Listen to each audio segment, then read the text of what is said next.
아직도 모르겠어. 괜찮을까? 뭐가 고민이야. 그냥 자보면 되지. 어머, 미쳤어? 미치지 않았습니다. 2주간 실사용 후 불만족 시 환불 가능한 쇼앤 침대니까요. 고객 만족을 향한 끝없는 노력, 믿을 수 있는 딴지마켓의 신강자. 침대에 대한 고민은 쇼앤침대에 맡기시고 여러분은 꿀잠만 누리세요. 이젠 고민하지 마세요.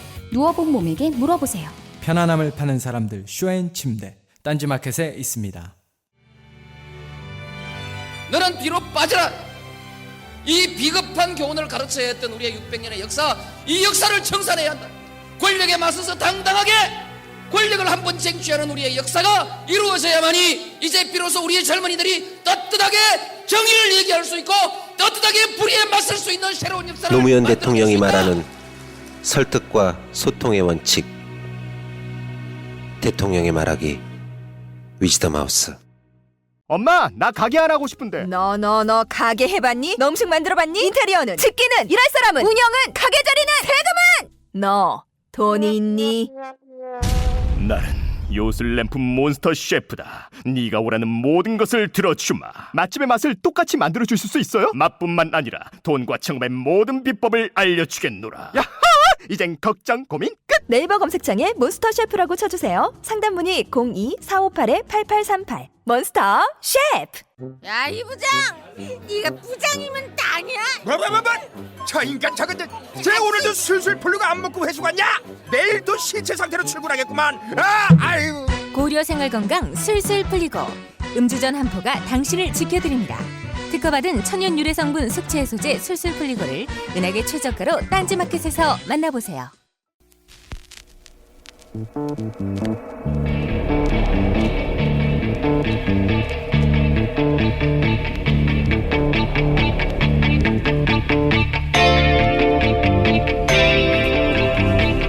안녕하세요, 김호준입니다. 최순실 관련 의혹을 받는 많은 사람들의 답변이 이렇습니다. 지시를 따랐을 뿐이다. 2차 대전 후 수백만을 학살한 전쟁 범죄에 대해 전범들은 같은 논리로 자신을 변호했습니다. 지시를 따랐을 뿐이다. 그때 그 전범들에 대해 서구는 이렇게 판결을 했습니다. 공직을 맡는다는 것은 그 공직이 요구하는 합리적 판단을 할 수 있다는 자질을 전제한다. 그런데 범죄 지시를 그냥 따랐다는 것은 그 공직에 요구되는 자질이 자신에게 없다는 것을 인정하는 것으로 자격 요건의 위반을 스스로 자백하는 것이다. 자격이 없는 자가 공직을 맡아 사회에 중대한 해악을 끼쳤으므로 처벌한다.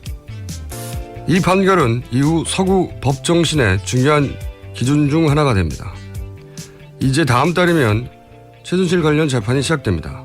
사법부가 이번 사태를 단순히 법논리의 관점이 아니라 앞으로 우리 근본을 바로잡을 그런 역사의 관점으로 다뤄주길 진심으로 기대합니다. 김원준 생각이었습니다.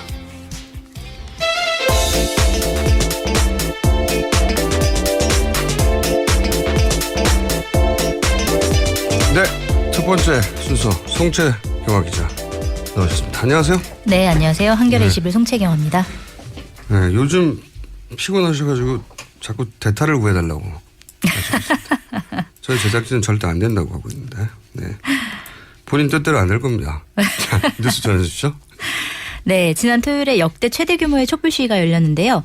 서울에서만 150만 명, 전국적으로 한 190만 명의 시민이 모여서 이제 촛불을 들었습니다. 그 토요일 날 촛불 시위 다녀오셨죠? 갔었죠. 네. 150만 명이 이게 과장이 전혀 아닌 게요. 네. 그 한 보도에 따르면 이통사가 가장 정확하거든요. 그때 휴대폰을 쓴 사용량. 네. 네. 사용한 사람들의 숫자를 기준으로 볼 때 140만 정도다. 네. 네. 안 쓴 사람도 있을 거 아닙니까? 네. 150만이 전혀 과장이 아니에요. 네. 네. 안 가셨나요? 네, 저는 사정이 있어서 못 갔습니다. 저는 매번 가는데 네. 제가 부탁이 하나 있습니다. 안녕 하시는 건 좋은데 저를 발견할 때마다 안녕 하시거든요. 좀 작게 해주세요. 부끄러워요. 아, 네. 김호준 공장장님이랑 사진 찍은 뭐 내용이 페이스북에 되게 많이 올라오더라고요. 인기가 보통이 아니에요, 제가. 깜짝 놀랄 정도입니다. 예. 다만 안녕을 좀 살살 해달라는 거. 네, 토요일 시위에서 이제 유쾌한 문구를 써놓은 깃발이 화제가 돼서 보도가 많이 됐는데요. 뭐 예를 들어서 한국 고산지 발기부전 연구회 뭐 이런 깃발도 있었고 하야해 듀오 이런 문구가 써 있는 깃발도 있었고요. 또 어떤 분들은 이제 그만두유라는 이름의 두유를 나눠주기도 했다 이런 내용이 보도되기도 했습니다. 알겠습니다. 이 집회는 한동안 계속될 것 같아요. 네. 다음 뉴스는요? 네, 차은택 씨가 어제 구속 기소됐는데요. 그 검찰이 차은택 씨가 그 최순실 씨 지시에 따라서 잠깐만요. 네. 제가 깜빡했는데 집회 얘기하니까. 네. 지난 집회 때 이제 애국가를 부르셔서 크게 화제가 됐던 전인권 씨를 저희가 지난 금요일에 인터뷰를 했어요. 근데 새벽 작업하시는 분인데 저희가 주무시는 시간에 깨워가지고 잠결 인터뷰가 됐거든요. 네. 안 그래도 많이 드린 분인데 제가 무슨 말을 들어도 당황을 안 하는 사람인데 일단 그 전제가 상대방 말을 알아들어야 되거든요.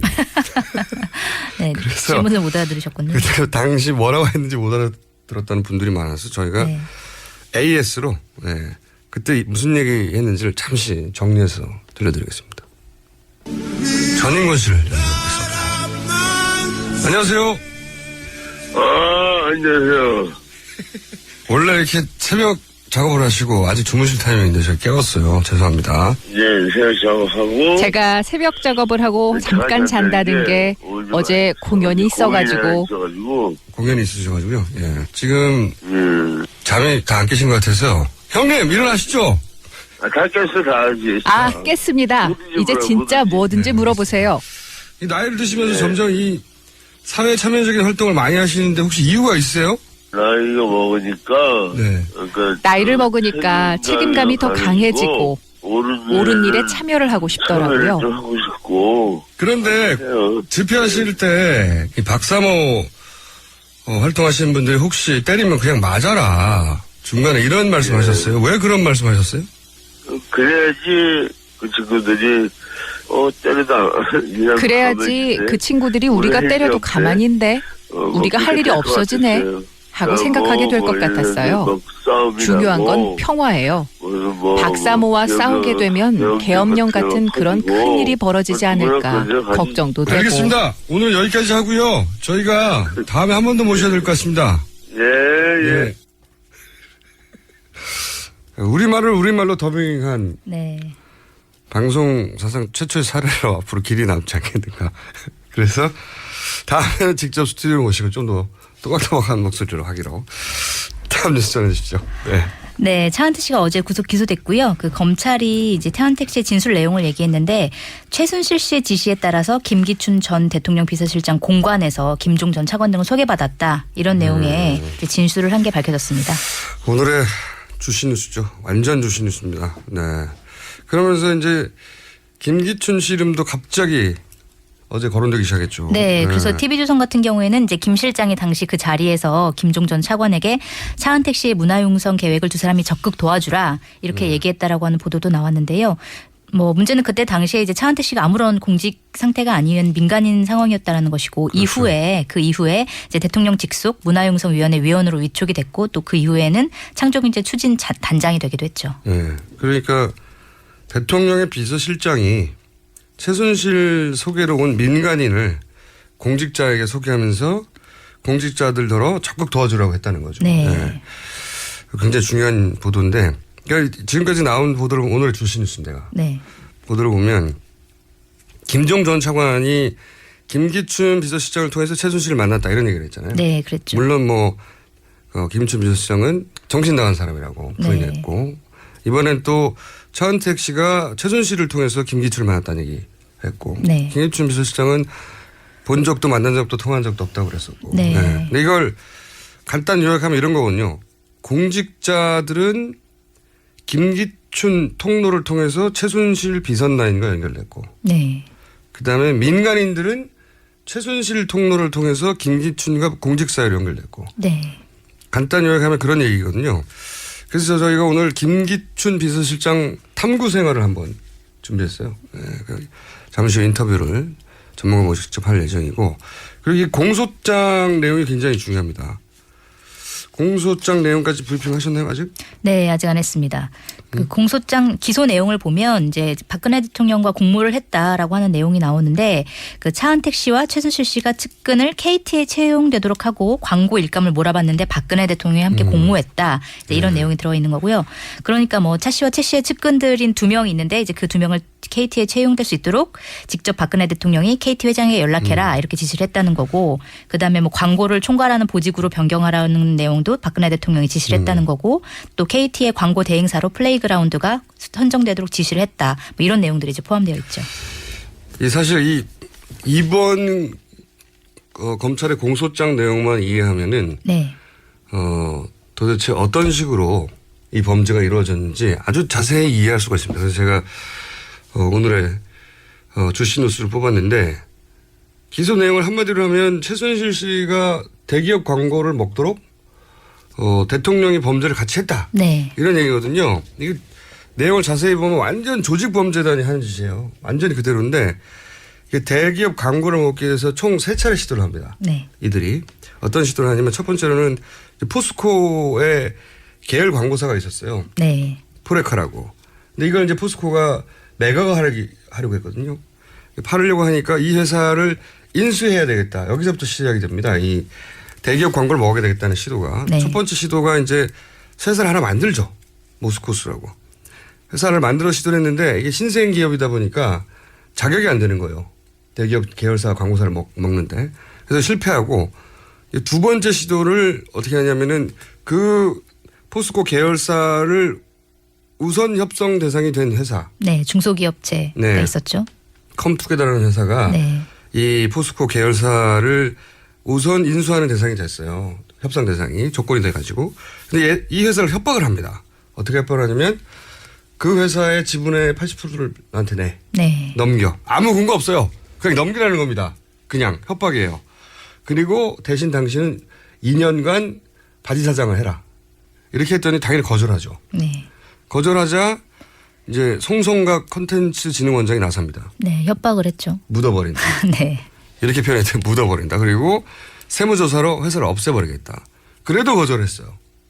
이 협박의 근거는 아무것도 없습니다. 그냥 내놓으라는 거예요. 이게 완전 깡패 강도죠. 네. 네? 그렇게 했다가 이것도 안 되니까 3차 시도를 합니다. 여기서 굉장히 체계적인 이 사기꾼들이 하는 짓을 합니다. 어떻게 하냐면 첫 번째가 회사를 하나 만들어요.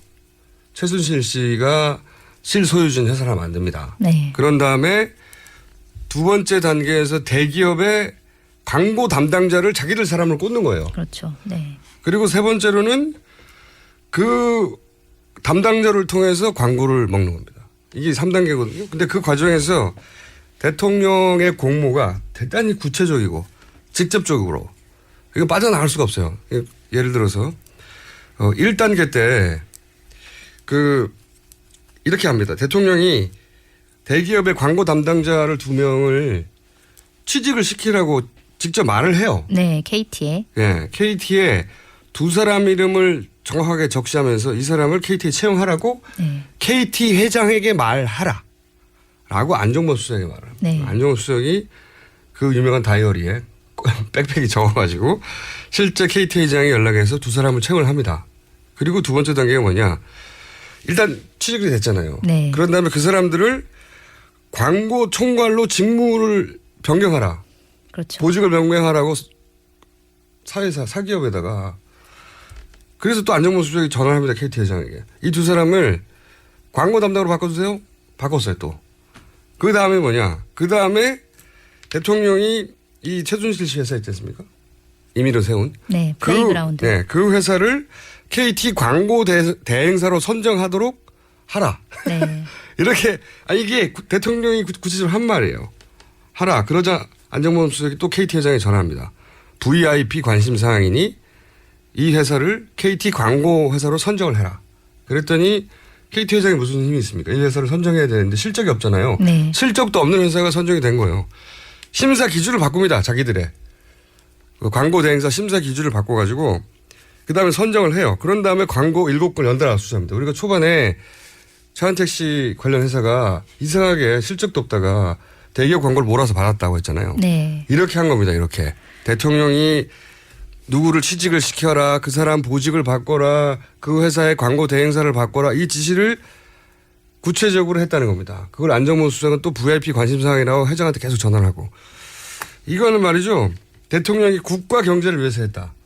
선의로 했다. 이렇게 해명이 안 되는 거예요. 그렇죠. 네. 무슨 두 명이 광고 보직을 광고 담당자로 바꾸는 게 무슨 국가 경제가 무슨 상관이 있습니까, 이게. 이거는 그리고 하필이면 그렇게 바꾸라는 회사가 최순실 씨 회사고 빠져나갈 수 없는. 이게 무슨 대통령이에요, 이게. 네. 제가 익숙해졌다고 생각하다가도 네. 이 공소 내용을 자세히 읽어보다 보면 화가 나. 다시 분노가 생깁니다. 이거는 사기꾼 집단이에요. 완전 와, 이 공소장을 기회가 되시면은 자세히 읽어보세요. 이건 정말 사기꾼 집단이 하는 짓입니다. 여기에 공범으로 적시했다는 거죠. 네, 그렇습니다. 이 사건 하나만 이해하면 이때까지 다른 모든 사건이 어떻게 이루어졌는지 그림이 그려져요. 완전히. 흥분다네요 또. 다음도 써주세요. 네, 이 공소장 내용에는 또 우병우 전 민정수석 관련된 내용도 있는데요. 그 차은태 씨가 검찰에서 진술한 내용인데 우병우 전 민정수석의 장모 김장자 씨와 최순실 씨 또 이화여대 관계자와 함께 골프를 쳤다. 차은태 씨가 이런 증언도 했다고 합니다. 우병우 전 민정수석도. 네. 저희가 이제 검찰 수사 제대로 되냐 바로미터 중에 하나가 김기춘 비서실장과 우병우 민정수석이 수사를 받느냐 제대로 그거였는데 이제 이름이 거론되기 시작했네요. 네. 차은택 씨가 막 폭탄을 던지고 있는 거죠. 네. 아니 자기들이 나 위에 있었으면서 뭐 이런 억울함. 다음 뉴스는요. 네, 이번 주에 그 월요일 보도를 쏟아지는 걸 보면은 격동의 일주일, 뭐 운명의 일주일 이런 제목으로 이제 보도가 쏟아지는데요. 그 이번 주가 이제 박근혜 대통령 탄핵 절차가 또 처음으로 이루어질 예정이고, 그다음에 특별검사 임명, 국정조사 일정 이런 것들이 이제 집중돼 있는데요.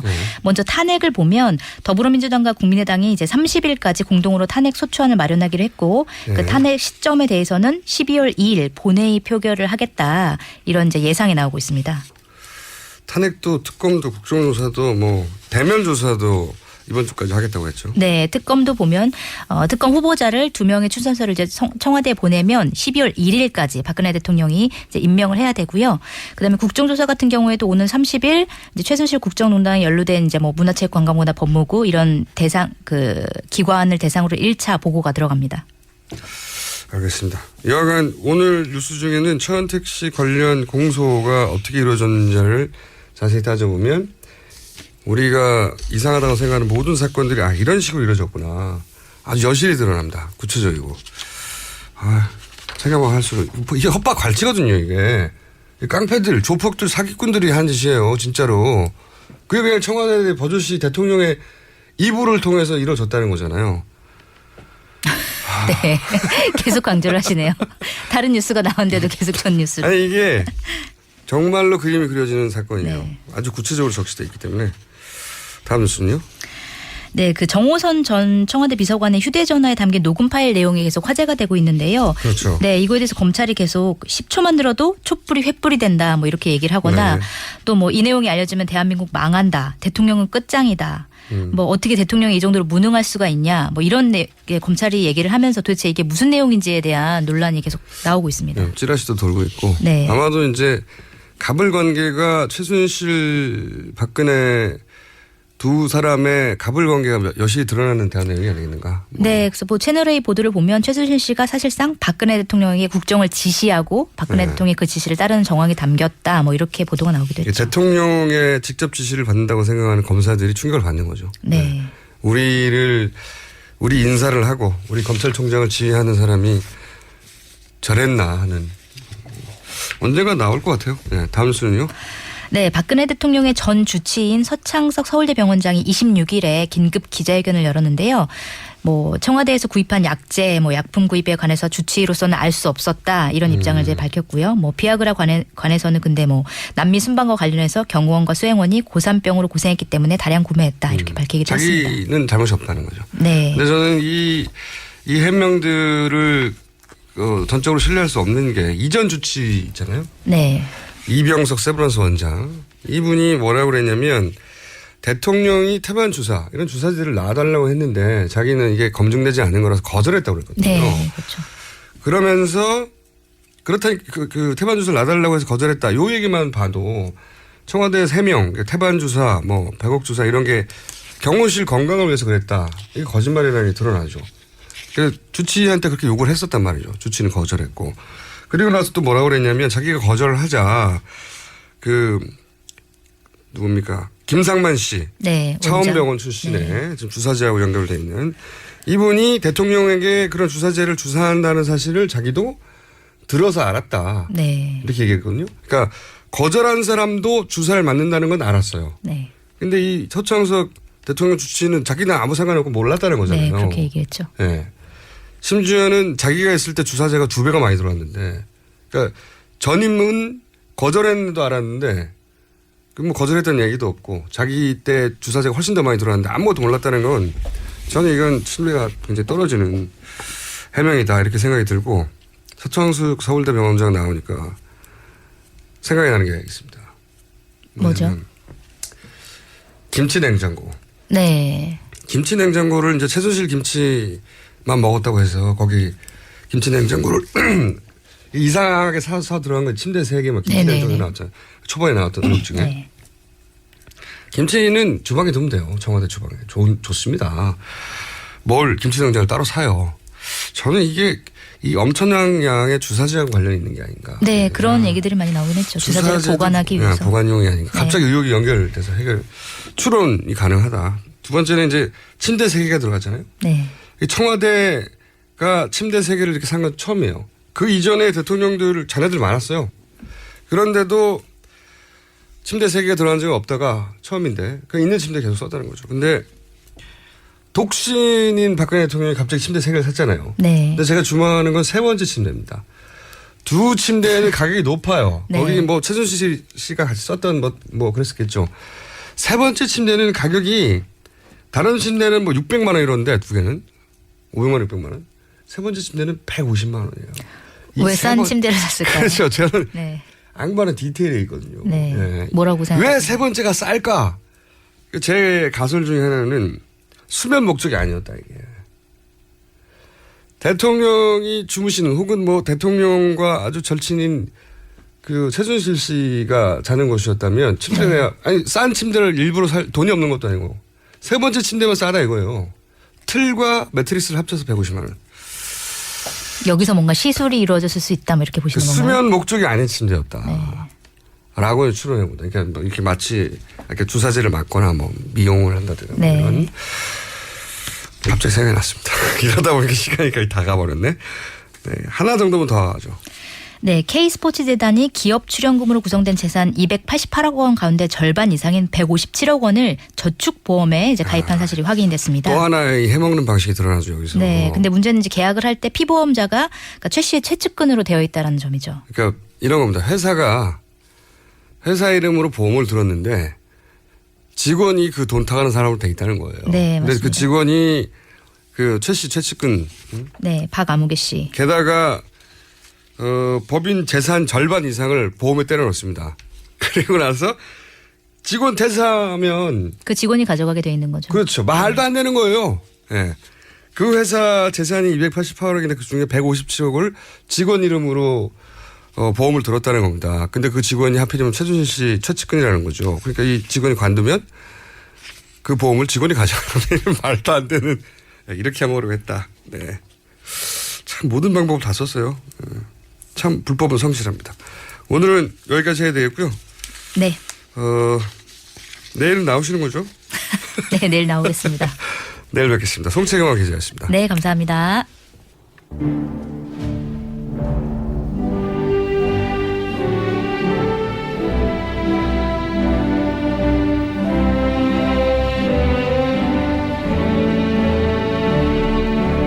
친애하는 국민 여러분 많이 하십니까? MB만 인사 올렸습니다. 하루가 멀다 하고 충격적인 뉴스가 쏟아져 나오는 요즘 우리 국민 여러분 다들 어떻게 지내고 계시는지 참 궁금합니다. 저희 MB 한때 국정을 책임지고 이끌었던 사람으로서 지금의 이런 상황에 대해서 참 심대한 부채의식을 느끼고 있다. 그런 저는 확신을 가지고 있는 겁니다. 참 요즘 이런 말씀들 많이 하십니다. 구간이 맹갈이다. 국민 여러분, 구간 여기 있습니다. 구간 MB, I'm here, hi, hello, 까꿍. 아, 고맙습니다. 이래 또 안대를 해줘. 아이, 고맙습니다. 아이고, 핸들 잡으셔야지. 운전하다가 박수 치시면 안 되지. 고맙습니다. 저는 이래 될지 알고 있었습니다. 이거 분명히 엔간해도 나를 다시 찾는다, 그런 확신, 저는 갖고 있었습니다. 저는 확신을 갖고 있었습니다. 여러분, 옛말 틀린 거 하나 없습니다. 구간이 최고인 겁니다. 구간이 맹간이에요. 행만한 동생 없고 장도 오래 묵은 것이 맛있다. 여러분, 준비된 VIP 시켜만 주신다면은 이 한 번 다시 한번 이 민족과 참 이 나라를 위해서 다시 한번 참 불사를 각오가 돼 있다는 것을 여러분 꼭 좀 알아주셨으면 고맙겠습니다. 참 애쓴다. 아이고. 왜 나오셨어? 뭐 나도 곧. 그치 그건 꼭 되겠지.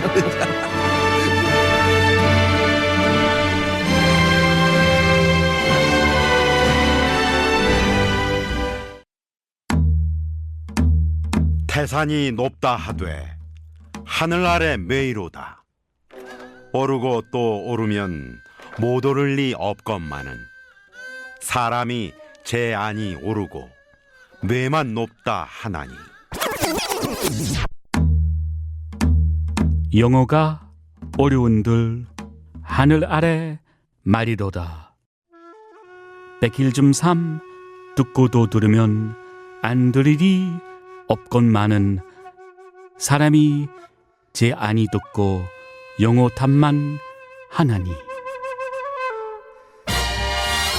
한국 최고의 외국어 라디오 방송 TBS EFM 101.3 Korea's #1 foreign language station, TBS EFM 101.3.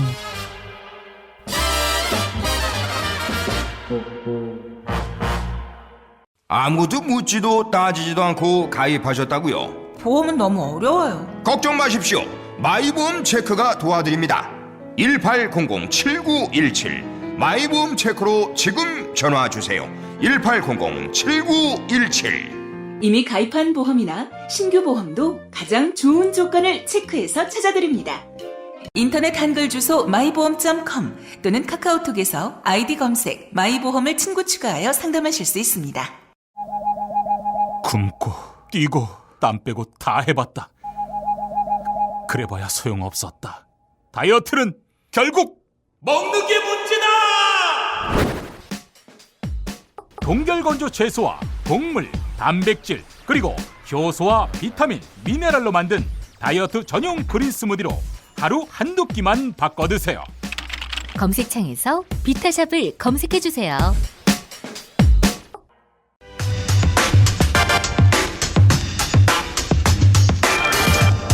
네, 김어준 뉴스공장 월요일 첫 인터뷰 시간입니다. 최순실 정국 이후에 언론에 가장 많이 거론된 이름 중 하나지만 검찰 조사는 단 한 번도 받은 적이 없는 김기춘 전 대통령 비서실장. 오늘은 현대사의 주요 장면마다 계속 이름이 거론되는 이 김기춘 탐구를 해볼까 합니다. 네. 작년에 집필한 역사와 책임이라는 책을 쓰시면서 김기춘 전 비서실장 관련해서 아예 한 챕터를 따로 떼어내서 정리를 하신 성공에 대해 한홍구 교수님 나오셨습니다. 안녕하세요. 예, 안녕하십니까. 네. 1년 후에 이런 일이 벌어질 줄 알고 그렇게 쓰신 거예요? 아이고, 설마 이런 일이 일어날 줄 알았겠습니까? 책을 쓰셨는데 역사 책임입니까? 네. 예. 작년에 쓰셨는데 아예 챕터가 따로 있어요. 그러니까 한국사의 주요 역사적 사건들을 정리하다가 김기춘 장이 따로 있습니다. 장이. 근데 아니 왜 그렇게 챕터를 하나 떼서 한 사람에게 할애를 하신 거예요? 이제 실은 이게 그 신문에 두 면으로 실렸던 글인데요. 네. 그 이제 기자들하고 같이 술자리를 하다가 김기춘 얘기가 나와서 그 사람이 어떤 사람이냐를 이제 쭉 얘기를 했더니 네. 그 얘기를 글로 안 쓰고 뭘 하느냐 해서 이제 그날 밤에 들어와서 쓰기 시작을 했는데 네. 뭐 사료 리서치를 한 건 아니고 제가 알고 있는 사실을 확인을 해가면서 이제 정리를 했더니 그 하룻밤에 썼더니 120장이 60장이 나왔어요. 그래서 하룻밤에 예, 뭐 신문에 120장을 쓸 수는 없지 않습니까? 그래서 그 줄여서 이제 60장으로 줄여서 광고 없이 두 면을 털어서 썼고요. 그걸 하고 나서 보니까 이제 조금 어떤 생각이 들었냐면 뭐 김기춘처럼 그렇게 오랫동안 역할을 하지는 않았어도 한국 현대사의 구비구비에 중요한 악역을 했던 사람들 역사를 한번 정리해보자. 그래갖고 그게 지금 제가 하고 있는 반헌법 행위자 열전 편찬 사업으로 그 시작이 됐는데 거기에 1호로 제가 썼던 케이스라고 보시면 됩니다. 반헌법 행위자 열전 편찬 사업. 행위자 열전 편찬 사업이라는 지금 집필을 하고 계신 거죠? 뭐 저 혼자 하는 건 아니고 여러분들을 모시고 이제 같이 하고 있는데 그 중에 그 아이러니컬한 게 김기춘의 별명이 미스터 법질서거든요. 별명이 그래요? 예, 미스터 법질서. 본인이 그렇게 정한 겁니까 아니면? 뭐 본인도 그렇게 얘기했고 그 한참 잘 나갈 때 모든 사람들에게 법을 지켜라라고 얘기해서 예, 이제 우리가 대한민국의 보수 세력에게 민낯이란 게 이러구나 이렇게 그러니까. 그 법을 어겨가면서 국민에게 법질서를 지키라고 자기들은 법을 어기면서. 네, 사실 법치주의는 권력을 가진 자들이 그 국민들에게 법을 지켜라 하는 게 아니라 우리 국민들이 시민들이 그 권력을 위임한 자들에게 너희들 법대로 해 그렇게 얘기하는 거거든요. 그걸 거꾸로 돼 있는 거죠. 자 그러면 내가 기자들도 김기춘 전 비서실장에 대해서 궁금해하고. 본인도 이 사람 한 장을 챕터를 따로 써야 되겠다고 생각할 정도로 이 구구한 역사가 있지 않습니까? 이분의 개인사를 보면 우리 현대사하고 주요한 사건이 다 맞닿아 있는데 첫 번째가 유신 때부터 역할이 시작된다고 하는데 그때 어떤 역할을 한 겁니까 우선? 유신 때는 유신 헌법을 김기춘이 이제 아주 젊은 검사 30대 초반의 그 검사였는데 그 신직수라고 있습니다. 신직수 중앙정보부장 출신. 아주 박정희 시기에 가장 그 장관급만 17년을 지낸 그 사람인데 거기에 이제 그 발탁이 돼 갖고 그 법무장관을 할 때 이 검사로서 신직수를 도와서 아주 그 은밀한 그러니까 이 이제 그 유신헌법의 구체적인 내용은 박정희가 구상을 했다면 그걸 법 조문화하는 작업을 그 같이 했습니다. 유신헌법의 기한자랑 마찬가지네요. 뭐 실무 기한자. 그 사실은 많이 안 알려진 사실인데 그리고 나서 유신헌법이 이제 선포되고 그리고 나서 유신헌법은 이제 모르시는 분들은 잠깐 설명드리면 간단히 말해서 대통령 직선제를 없애는 거죠. 그렇죠. 예. 그리고 국회의원 3분의 1을 대통령이 마음대로 정합니다. 그리고 대통령의 그 중임 제한이 없기 때문에 계속 할 수 있는 거예요. 그럼요. 그래서 영구 집권을 하려는 그 공로로 김기춘이가 그 아주 경력이 한 4년 선배들을 제치고 승진을 해서 법무부 과장급으로 승진을 하는데 그때부터 이제 출세가도를 달렸거든요. 맡은 직함이 무려 인권옹호 과장이었습니다. 인권옹호 과장. 유신헌법 초안을 마련해서 출세가도를 달리기 시작했고 그리고 또다시 등장하는 것이 그때 이제 신직수 말씀하셨는데 중정부장도 했고 나중에 법무장관도 오래 했던 그러니까 박근혜 대통령 시절에 뭐랄까요 법을 관장했던 분이요. 사실상 그 공안과 법을 담당했던 그런 분인데 그 중정으로 자리를 옮기지 않습니까? 김기춘 비서실장이 그 시절 얘기를 좀 해주시죠. 중정으로. 그 처음에는 그 신직수가 법무장관을 하다가 중정부장이 될 때 법률보좌관으로 따라갔는데 처음엔 따라갔고. 그런데 그 이제 그 중정 내에서 중요한 역할을 맡게 된 게 문세광 박정희 대통령을 저격하는 사건이 일어났고 유경수 여사가 그날 이제 돌아가셨는데 사실은 그 유경수 여사가 누구 총에 돌아가셨는지를 잘 몰라요. 지금도 사실 그게 논란거리죠. 논란거리죠. 저도 국정원 과거사위를 할 때 그걸 파헤쳐 볼까 했는데 자료가 남아있지 못해서 손을 못 댔었는데 뭐 저희 추측으로는 문세광이가 그 총에서 나간 총알에 이 얼로 날아갔다는 다 밝혀져 있거든요. 그러면은 이제 그 문세광이 총이 아닌 다른 총인데 아마도 이제 추측하기에는 경호원이 문세광을 제압하려고 쏜 총이 정말 어떻게 하필이면 그 유경수 여사를 맞춰서 그런 비극적인 사태가 난 것이 아닌가 하는 추정들이 있는 거죠 지금. 그런데 여전히. 그런데 공식적으로는 무쇠광이 쏜게됐죠. 예. 그래서 그거를 그러니까 그런 식으로 이제 그 정권의 뭐 필요에 의해서 그렇게 사건을 덮어버린 그 수사 책임자가 김기춘입니다. 아, 그래서 자백을 받아냈다는. 자백을 받아냈다고 이제 김기춘 본인이 얘기를 하는데. 본인의 공 중에 굉장히 중요한 공으로. 네, 그런데 얘기하죠. 제가 이 글을 쓰면서 그 시절 신문을 뒤져봤더니 김기춘이가 투입되기 이전에 벌써 그 문세광이라는 신원이 나왔고 그래서 네가 자칼리냐. 그래서 자칼레날이라는 그때 유명한 그 소설이 있었거든요. 드골 암살 그 사건인데 그걸 자기가 일본어판을 읽고 그걸로 얘기를 하니까 문세광이 반색을 하면서 뭐 입을 열기 시작했다라고 라는 스토리 라인이 있죠. 그런 스토리가 있는데 사실 그 이전부터 벌써 그 중요한 문세광의 신원에 대해서는 다 나왔었던 걸로 알고 있습니다. 스토리는 그럼 이런 건 자가발전이라고. 자가발전. 아, 그러니까 주요한 본인의 공으로 얘기하는 것 중에 하나가 그 유경수 암살범 문세광의 자백을 내가 받아냈다. 네. 이거였는데 그때 당시로 돌아가서 사료를 보면 그게 아니라 그 이전에 이미 나왔고. 네, 그런데 이제 이 사건이 중요한 것은 무엇이냐면은 박근혜와의 관계가 뭐 친인회라는 게 있지 않습니까? 네네. 그래서 원로그룹의 한 명이었다라고 하는데 그 원로그룹들하고 맺은 관계가 다른 6명하고는 달리 이미 박근혜의 20대 김기춘의 30대에 어머니의 원수를 갚아준 은인으로서 맺었기 때문에 처음에 다른 사람들하고는 좀 격이 다르지 않았나. 아, 그렇군요. 그러니까 이 시절에 이미 우리 엄마를 저격한 우리 어머니를 저격한 원수를 잡아낸 사람이다. 이렇게 20대 박근혜 대통령 머리에 그렇죠. 각인됐다는 거죠. 그리고 관계는 그때부터 맺어졌고. 그때부터 아, 굉장히 오래됐군요. 그리고 나서 이제 두 번째 공을 세운 거 아닙니까? 첫 번째는 유신헌법을 기한하면서 기수 4개를 뛰어넘어서 출세가도를 달리기 시작했고 그러자 당시 법무부 장관 역할을 하던 신직수 씨가 중앙정보부로 데리고 중앙정보부로 데려갔고. 그 신직수하고 김기춘하고 인연을 처음 맺은 건 뭐냐면은요. 그 김기춘이 정수장학회 5.16 장학회. 5.16 장학회. 일기생이에요. 5.16 장학회 일기생이에요. 네, 그런데 그게 그 재밌는 게 고등고시를 합격한 다음에 사법고시 합격한 다음에 그 장학생으로 선정됐으니까 그걸 사실은 그 5.16 장학회를 만든 그 장본인이 신직수였는데 신직수가 그때부터 눈여겨보고 키웠던 거죠. 그렇군요. 그래서 신직수의 신복으로 이렇게 쭉 처음부터 그 박정희 시대에 이제 그렇게 잘 나간 겁니다. 아, 그렇군요. 그리고 나서 이 그러니까 5.16 장학회가 나중에 정수장학회 되지 않습니까? 정수장학회 장학생들의 모임이 숙무회라고 알고 있는데. 상청회. 숙무회는 뭡니까 그러면? 숙무회는 유경재단에 만들어졌던 게 있고 김기춘이가 회장을 했던 건 상청회입니다. 아, 그렇습니까?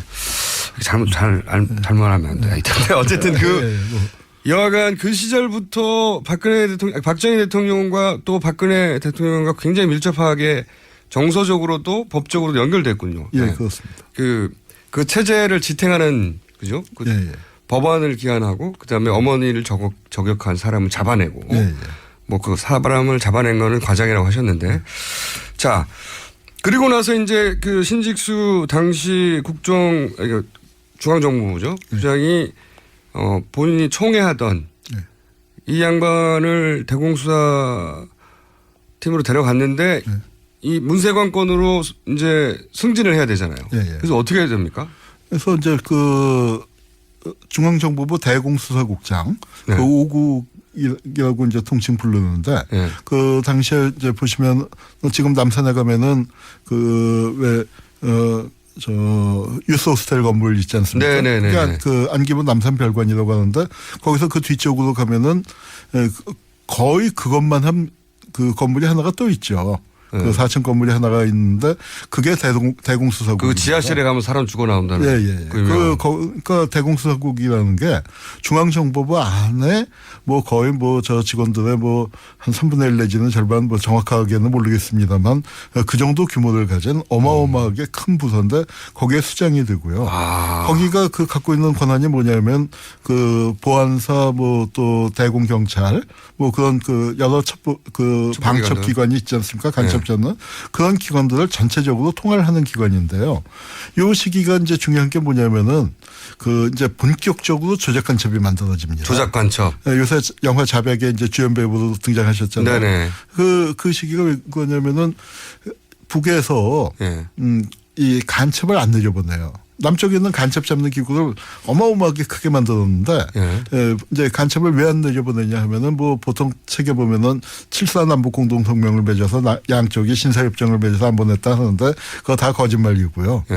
그러니까 간첩으로 주로 북에서 내려보내던 사람들이 누구냐면 그 한국 전쟁 때 의용군으로 월북한 사람들인데 시간이 벌써 한 20년 지나니까 내려와서 적응이 안 되고 어리버리하단 말이에요. 우리 저 그녀들 모르면 간첩이란 말도 있고 그 친구들끼리 얘기하다가 뭐 그 맥락 못 잡고 엉뚱한 얘기하면 저거 간첩 아니야? 뭐 그러던 시절 있지 않습니까?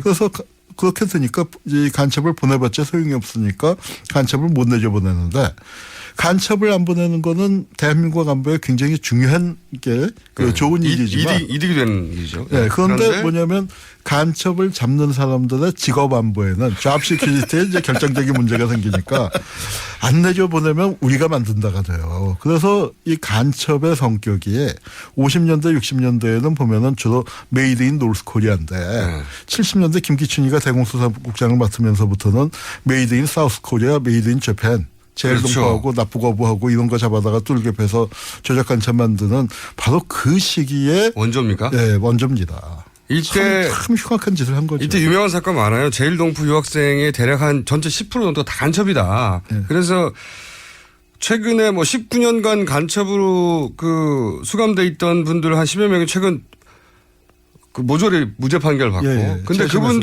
그분들이 다 이때 만들어진 분들이거든요. 그렇죠. 그러니까 중앙정보부가 한 것도 있고 보안사가 한 것도 있지만 그 사실 그런 모든 것의 통제를 중앙정보부 대공수사국이 했던 겁니다. 그때 김기춘 전 비서실장이 대공수사국장으로 대공수사를 총괄하는 분이고. 예, 그렇습니다. 그래서 최근에 영화들이 김기춘 비서실장을 찾아가서 간첩 조작 사건 피해자들 관련 인터뷰를 하려고 계속 하는 거죠. 이게 출발이다. 그런데 이 정말 머리 좋은 양반이 하시는 말씀이 기억이 안 납니다. 그 답변은 기억이 안 된다는 거고요.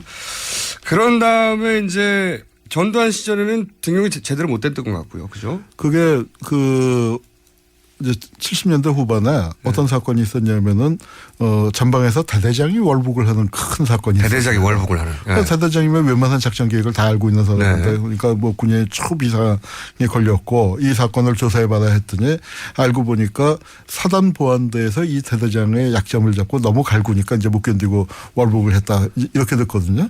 학사가 갈구니까가 뭡니까? 네? 군대 얘기를 하다 보니까 그래야죠. 그래서 이제 기분 좋아. 그렇게 되니까 딴지일보의 용어를 좀 썼습니다. 네. 어쨌든 괴롭히니까. 괴롭히니까 이제 그 월북을 했는데 그렇게 되니까 이제 보안대를 전반적으로 손을 봐라 하는 지시를 내려서 보안대를 김기춘이 이제 그 작업을 했습니다. 군 보안대를 손봤는데 그게 보안사를 손봤죠. 보안사를 손봤는 게 전두환 전 대통령이 거기서 기분이 나빴군요. 보안사. 아니, 그러고 나서 이제 한 2, 3년 지난 다음에 전두환은 아마 그 뒤에 보안사령관을 맡았을 거고요. 그 사건, 이제 12.6 사건이 나고 나니까 이제 보안사가 중앙정보부를 이제 정말 그 손보는 정도가 아니죠. 뭐 그런 시기가 돼서 그 보안사에서 중정을 접수하면서 김기춘이 어딨어 하고 찾았다는데 그때 그 몇 달 전에 정말 그 김기춘의 어떤 뭐 생명의 은인이라고 할까 평생의 은인인 신직수가 법률특보로 가면서 김기춘을 청와대 법무비서관으로 데리고 갔어요. 다시. 그때 만약에 중정에 있었으면은 뭐 거기서 인생이 끝났을 텐데. 그래서 이제 그거는 같이 운도 좋은 분이군요. 면했는데 이제 전두환이가 정식 집권을 하고 나니까 찬밥을 먹게 되고 그때 재미있는 게 왜 박철원 있지 않습니까? 박철원. 박철원한테 충성 편지를 보냈고 살려달라고. 그래서 잠깐만요. 누가 하는 거예요? 김기춘 비서실장이 전 비서실장이 50대 찬밥을 먹고 있으니까 먹으면서 이제 옷을 벗어야 할 처지가 되니까 그 박철원에게 당시에 오른팔이죠. 뭐 오른팔까지는 아니지만 굉장히 중요한 그 역할을 하고 있었는데 한참 후배인데 이제 김기춘한테 박철원한테 싹싹 그 살려달라는 편지를 보냈고 그건 팩트입니까? 그 박철원 회고록에 나와 있습니다. 아, 박철원 회고록. 그 회고록에서 그런 얘기를 없는 걸 지어서 했을 리는 없죠. 네. 그리고 그 박철원이 그래서 허화평한테 얘기를 잘 해갖고 옷을 벗는 것은 면하게 해줬다. 이제 그렇습니다. 그런데 대신 그렇지만 보안사 쪽에서 제일 찍혀 있는 사람이다 보니까 그 오공화국 내내 계속 찬밥 그렇죠. 물마다 먹었는데 이게 또 전화위복이 되는 게 뭐냐면은요. 노태우 정권에 들어서면 최고의 과제가 오공청산이었잖아요. 그렇죠. 그러니까 검찰 중에서 똑똑하고 그런데 50 때 찬밥 먹은 사람 누구냐 해서 김기춘이가 검찰총장이 되는 겁니다. 대단한 생명력입니다. 왜냐면 제가 표현을 뭐라고 했냐면은 아마도 그러니까 김기춘이 한국 현대사의 주요 장면마다 나오는 거는 꼭 영화 포리스트 검프 같아요. 포리스트 검프. 네, 그 장면마다 등장을 하고요. 그다음에 그 생명력으로 얘기한다면 바퀴벌레가 울고 갈 생명력이 아닌가 생각합니다. 제가 한 말 아니고요. 네. 명예훼손은 본인이 나가시기 바랍니다.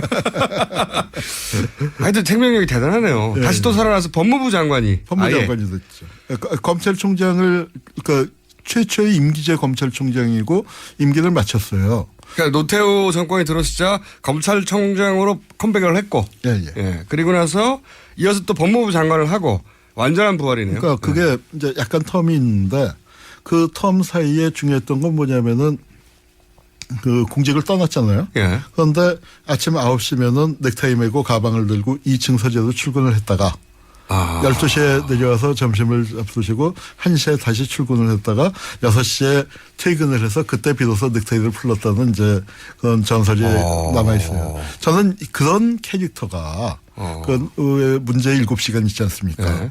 대통령 어디 계신지 나도 모르겠다. 그 장면을 보면은 이게 노인의 짜증까지 묻어나는 대목 아닙니까? 노인의 짜증. 본인의 업무 스타일과는 완전히 다른. 업무 스타일과는 다른. 이게 정말 그 자기로서도 어떻게 통제가 안 되고 그 하는 그런 부분에 대한 그 짜증까지 겹쳐 있었던 것 같고요. 그 잠깐만요, 교수님. 저희가 정말 재밌는데 이제 3분밖에 안 남았어요. 아직 지금 노태우 시절까지밖에 안 하는데 아직 갈 길이 먼데 아무래도 일단 인터뷰 2탄을 예고해 놓고요. 남은 시간 가보겠습니다. 노태우 정권 시절에 그러니까 완전히 부활해서 검찰총장 첫 임기제 검찰총장을 하고 그다음에 바로 법무부 장관을 하고 조금 텀이 있는데 무슨 사건이 터졌냐면은 강기훈 그 분신 정국이 있었잖아요. 그렇죠, 91년도에 대학생들이 이제 분신하는 사태가 벌어졌는데 그거를 정권의 위기 상황에서 뒤집죠. 예, 그걸 김기설이라는 그 청년이 분신을 했는데 그 유서를 강기훈이라는 사람이 대신 써줬다는 그런 굉장히 말도 안 되는 시나리오를 만들어서 밀어붙였는데. 젊은 20대 30대 잘 모르실 텐데 그때 이제 90년대 초반에 전두환 노태우 정권에 이제 군사 정권이 이어지니까 그 항해하던 학생들 중에 그 극단적으로 분신까지 하는 학생들이 있었단 말이에요. 근데 한 학생이 분신을 했는데 그 학생의 유서를 다른 사람이 대신 써줬다는 죄목. 지금 생각하면 말이 안 되죠. 상상도 안 되는 말도 안 되는 왜 자신이 죽는데 유서를 대신 쓰라고 합니까 누군가에게. 근데 이렇게 만들어졌어요 사건이. 누군가 대피를 했다고. 그 사건을 전체적으로 꾸민 게 검찰입니다. 그때가 검찰공화국이에요.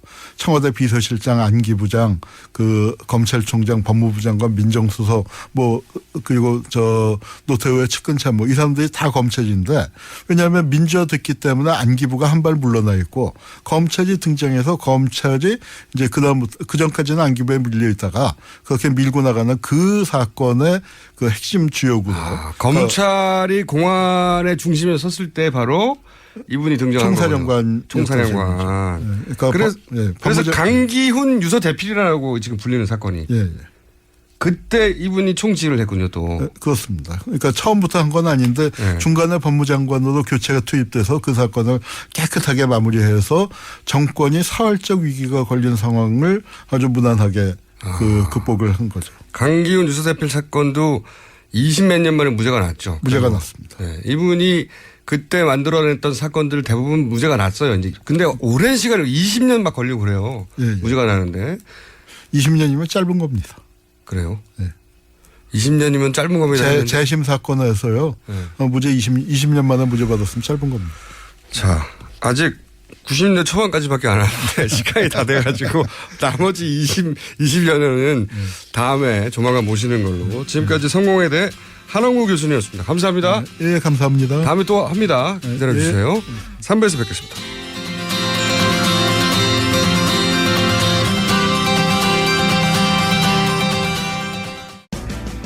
우리 동네에서 일어나고 있는 다양한 소식들을 전하고 모두가 마을을 활용할 수 있도록 도와드리겠습니다. 제가 인터뷰한 결과에 의하면 면목동 지금 우리가 미디어펀 주변에도 거의 다 배발. 동네 얘기, 친구 얘기, 세상 돌아가는 이야기 모두 나눌 수 있는 마을미디어 팟캐스트. 마을미디어 팟캐스트 참여 방법은 검색창에 서울 마을미디어 지원센터를 검색하시거나 전화 02-3141-6390, 3141-6390으로 연락주시면 됩니다. 여성 여러분, 골반이 삐딱하면 허리가 아파요. 아랫배가 나와요. 골반이 바로 서야 건강도 아름다움도 바로 섭니다. 바디로직을 입으세요. 토크밴드의 입체적인 탄력이 틀어진 골반을 바로잡습니다. 간편하고 확실한 골반 교정 타이즈 바디로직.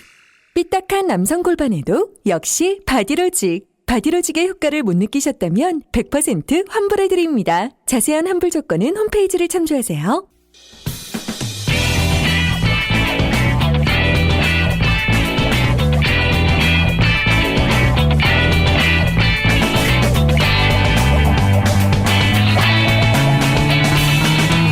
김어준의 뉴스 공장.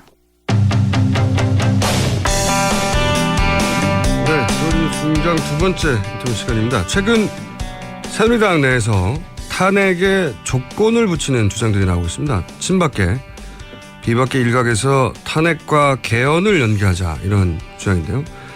이 문제 새누리당 하태경 의원 연결해서 짚어보기로 하겠습니다. 안녕하세요, 의원님.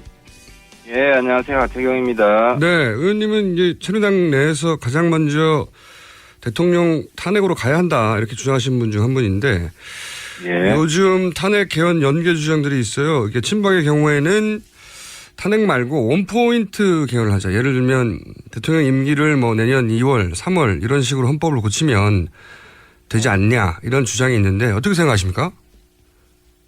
그러니까 그건 사실 탄핵 하지 말자는 이야기랑 비슷해요. 왜냐하면 지금 이제 탄핵 추진하는 측에서 네. 개헌을 안 받으면은 탄핵 안 하겠다고 한 입장을 밝힌 거 아니에요. 그렇죠. 그러면은 네. 예, 탄핵하는 측에서는 그 조건을 안 받아들이는 상황에서 발의를 했을 때 네. 통과될지 확신할 수가 없잖아요. 그렇죠. 그러면 탄핵 발의를 못 하는 거죠. 네. 그래서 지금 시기에 조건을 탄핵에 어떤 조건이라도 조건 붙이는 사람들은 뭐 사실 뭐 박근혜 편이라고 봐도 됩니다. 강력히 응징해야 됩니다. 강력히 의징해야 된다. 그러니까 강력히 응징해야 됩니다. 지금 어쨌든 국가 혼란을 최대한 빨리 수습하라는 게 국민의 명령인데 예. 이러저러한 조건 붙여가지고 복잡하게 만드는 사람들은 예. 지금 어쨌든 국민의 편이 아니라고 봐야 됩니다. 친박은 왜 그런 아이디어를 냈을까요? 그러니까 탄핵을 막을 수가 없으니까 어쨌든 최소한 명예롭게 물러설 방안을 만들어보자 이런 이유였을까요? 친박뿐만이 아니라 네.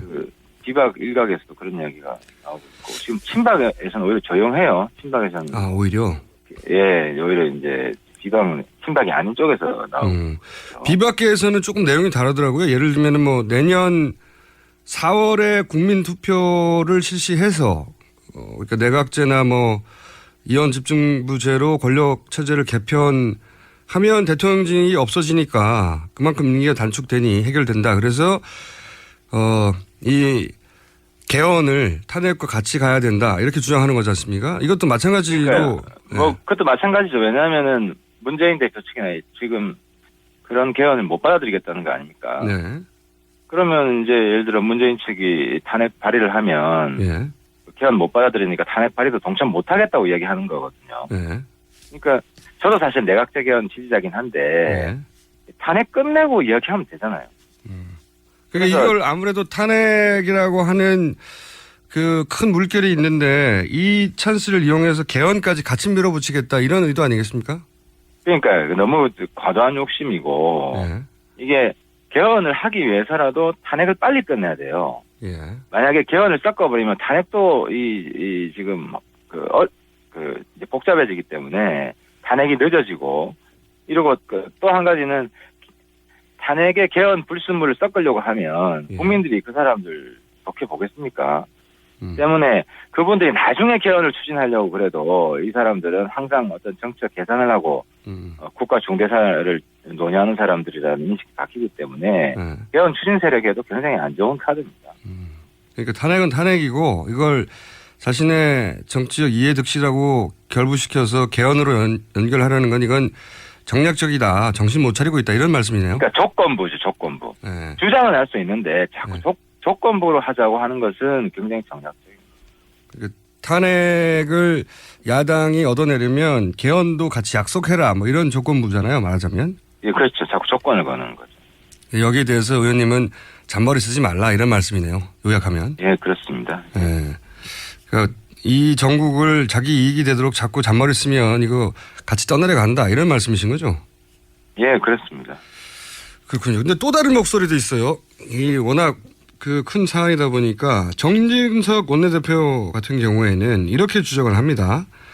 12월 2일이나 9일 날 탄핵 처리를 하게 되면 4월에 조기 대선이 되는데 그러면 내년부터는 사실상 대선이다. 이렇게 되면 개헌 동력이 상실이 되니까 12월 첫째 주, 둘째 주는 탄핵을 동의할 수 없다. 이런 얘기를 하거든요. 이분이 사실 이번 정부에서 가장 헷갈리는 분인데 이분 주장은 어떻게 생각하십니까? 예, 저도 아예 공개적으로 비판했어요. 그런 식으로 자꾸 단서를 달게 되면 촛불에 깔려 죽을 거라고. 깔려 죽을 거라고. 그러니까 예. 그 대선 예를 들어서 4월이나 5월에 빨리 대선하는 것이 국가를 안정화시키는 거예요. 차라리, 예를 들어, 예, 자기가 지지하지 않는 사람이 대통령되기 힘들다고 해서 대선을 늦추자. 이런 식으로 이야기하는 것은 국민을 모독하는 거죠. 지금은 예를 들어서 안보 위기가 발생하면 대책이 없습니다, 지금. 네. 얼마 전에 그 11월 13일인가요? 김정은이 저 서해 최남단을 왔다 갔어요. 거기서 연평도 타격 계획을 승인했어요. 연평도 공격 지령을 내린 거예요. 보통 그러고 과거 천안함 사태를 보면 한 3개월 뒤에 집행을 하거든요. 그렇게 될 때 내년 1, 2월경에 어떤 북한의 대남 도발이 있을 수 있다는 것인데 대통령 직무 정지를 빨리 안 시켜놓잖아요. 그럼 어떤 일이 발생하냐면 대통령 권력이 회복될 수가 있습니다. 북한이 남쪽을 공격을 하잖아요. 그러면 거기에 대해서 대응 보복 공격을 지시하는 사람은 대통령이 통제권을 장악하는 거예요. 국군 통수권자니까. 예. 예, 그렇죠. 그러면 대통령이 그걸 활용해서 북한에 더 과도한 공격을 할 수도 있어요. 그러면 한반도에 아주 심각한 그 전쟁 상황이 발생할 수도 있고 그런 상황에서 민심은 또 바뀔 수가 있죠. 그리고 그걸 인정 못하는 다수 국민들과 이런 상황에서는 대통령이 안보 문제를 해결해야 된다고 하는 또 사람들이 늘어나서 우리 사회는 난장판이 될 겁니다. 그러니까 지금 뭐 평화롭게 시위가 계속 진행되고 있다고 해서 이 시위를 내년 대선까지 계속 하자. 그러니까 길거리 축제를 계속 하자, 하야 축제를. 이렇게 이야기하는 거는 한반도의 지금 지정학적 위치나 안보 위기 이런 걸 너무 과소평가하는 거고요. 남북 관계에서 어떤 변수가 발생할지 모르기 때문에 빨리 대통령 직무 정지를 시켜야 지금 우리 국가가 안정될 수 있다는 겁니다.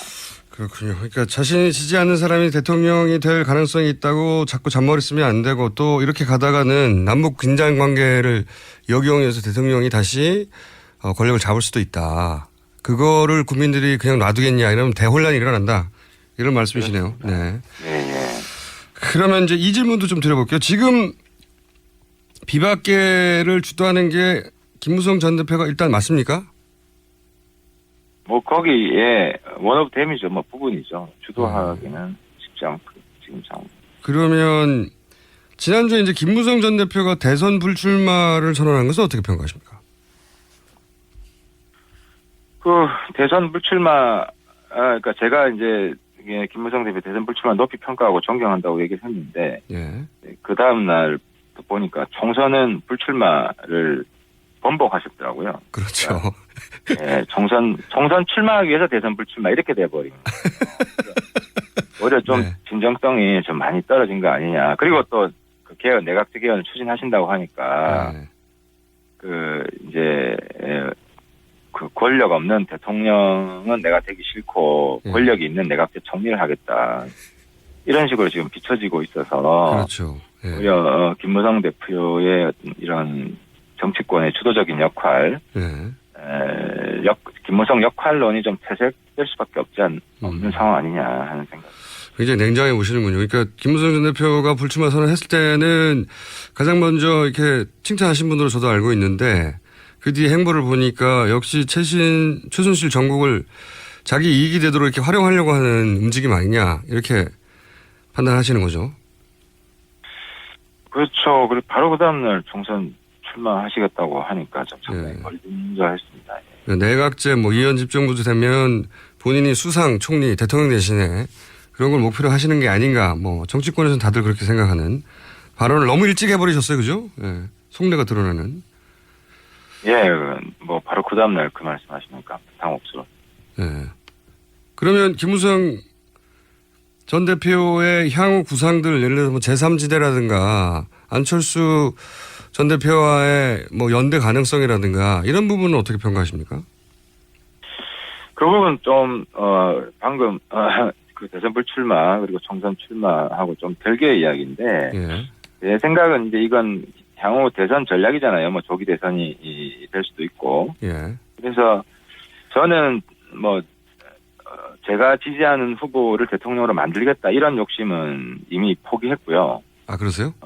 그렇습니다. 지금 새누리당이 분당이 되든 아니면 새누리당이 혁신이 되든 그 사람이 미는 후보를 반드시 대통령 만들겠다고 하는 것은 지금 이런 대통령 최순실 국정농단을 사실상 방조해온 이런 정당으로서 도리가 아니라고 저는 생각을 합니다. 그래서 그런 과도한 욕심은 버려야 된다. 하지만 좀 최악의 어떤 후보들이 대통령이 되는 것은 막아야 되는 것이 아니냐 하는 생각이 있고 그래서 입장이 좀 사람마다 다를 수는 있지만 저는 친박 후보, 친문 후보가 돼서는 안 된다고 생각을 합니다. 개인적으로. 쉽게 이야기하면 불통 세력과 내통 세력은 정권을 잡으면 안 된다 하는 것이고 그래서 친박, 친문 저는 개인적으로 반박, 반문 단일화 운동을 할 겁니다. 반박, 반문 단일화 운동할 것이다. 네.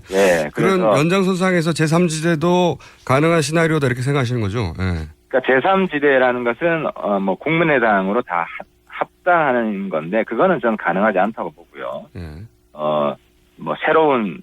새누리당이 새로운 보수신당이 되든 혁신적인 아니면 분당이 돼가지고 새누리당과 별도의 보수신당이 만들어지든 국민의당과는 다른 어떤 보수정당이 저는 반드시 있어야 된다고 봅니다. 왜냐하면 국민의당과는 차이가 있는 게 많거든요. 예를 들어 사드 문제에 있어서도 국민의당은 상당히 애매한 기회주의적 입장을 저는 보였다고 생각하고 적어도 보수는 안보 문제에 있어서 많은 국민들을 안심시켜야 된다 생각이 있기 때문에 제3지대는 저는 반대합니다. 개인적으로는 그러면 의원님은 탈당 혹은 분당 혹은 계속 남아서 당을 바꾸는 이런 여러 가지 노선 중에 어느 쪽이십니까?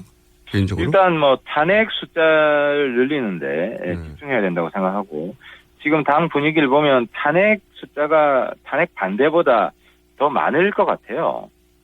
오히려.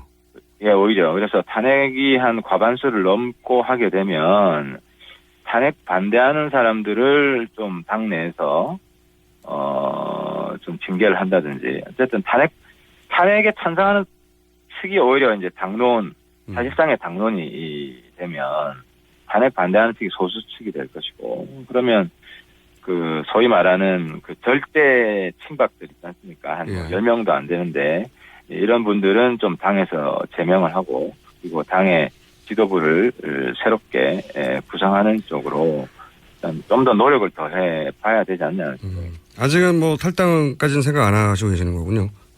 어쨌든 탈당은 최후의 선택이기 때문에 좀 신중하게 생각하고. 알겠습니다. 오늘은 여기까지 해야 될 것 같은데 마지막으로 한 가지만 더 여쭤보자면 이게 공개적으로 질문해도 되는 사안인지 모르겠는데 연결한 김에 탄핵 발의에 대해서 찬성표를 던지실 건가요? 탄핵 발의 사인하는 거 말이죠. 예. 근데 그거는 야당이 어떤 전략인지 모르겠는데 예. 탄핵 발의 이후에 예. 사드 배치도 뭐 최순실이 한 거다. 그래서 사드 배치도 탄핵 이후로 이런 그 발의안을 내놓으면 저희들이 탄핵에는 찬성을 하지만 어쨌든 조건이 달리는 건 안 된다. 예. 이제 그런 발의안에는 이제 보수 입장에서 찬성하기는 좀 어렵죠. 그런 경우에는 그 법사위로 보내가지고 탄핵 이유서를 수정하라고 우리들이 요구를 할 겁니다. 그래서 그 여당 측이 받아들이기 힘든 탄핵 이유를 붙여가지고 발의를 하게 되면 저는 이것도 탄핵을 지연시키려고 하는 거다. 그러니까 탄핵 발의안이 바로 본회의에 상정될 수가 있거든요. 그러면은 여당 쪽에서 우리 특히 비박 쪽에서 합의할 수 있으면 바로 상정될 수 있잖아요. 그걸 굳이 우리가 수용 못하는 이유를 집어넣어서 그 법사위로 넘기려고 하는 건 또 시간 끌고자 하는 거거든요. 여당이든 야당이든 탄핵은 조건을 붙이면 안 된다 이런 말씀이나요? 그냥 잔머리 쓰면서 자꾸 뭐 자기들 정파의 이익을 좀 더 챙기려고 하는 그런 모습 보이면 저는 국민들한테 심판받을 거라고 생각합니다. 알겠습니다. 오늘 여기까지 하겠습니다. 감사합니다. 예, 감사합니다. 네, 지금까지 새누리당 하태경 의원이었습니다.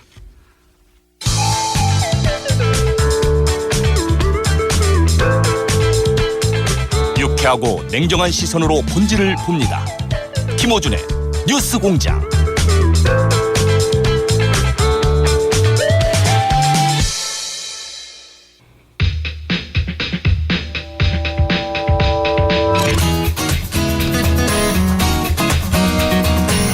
네, 지난주부터 요일을 월요일로 옮겼죠. 르몽드 발음 안 돼요. 르몽드 디플로마티크 편집장이셨고 지금 사단법인 인문결 연구소 소장님, 이론 인문학자. 소개 굉장히 길어요. 이렇게 안 유명한 분들이 소개 깁니다. 줄여서 하시라니까 왜 기억까지 다 하세요? 임상훈 소장님 나오셨습니다. 안녕하세요. 네, 안녕하십니까. 네, 지난주에는 저희가 굉장히 재밌는 탄핵계의 기운둥이들에 대해서 우리나라 탄핵 사안에 비하자면 굉장히 귀염둥이에 불과한 사람들 그렇죠. 초등학교 정도밖에 안 되는. 오늘도 시간이 되면 한 중등 정도? 소개를. 네. 우리나라는 그러면 탄핵계의 세계 신기록 그렇죠. 제가 지금까지 전 세계의 탄핵 사례를 쭉 보는데 우리나라만큼 이만큼 명함을 내밀 수 있는 이런 탄핵 사례는 아직까지 없었습니다. 세계 신기록 보유. 네. 세계 신기록 보유자가 곧 탄생할 것 같습니다. 자, 오늘은 어떤 내용입니까?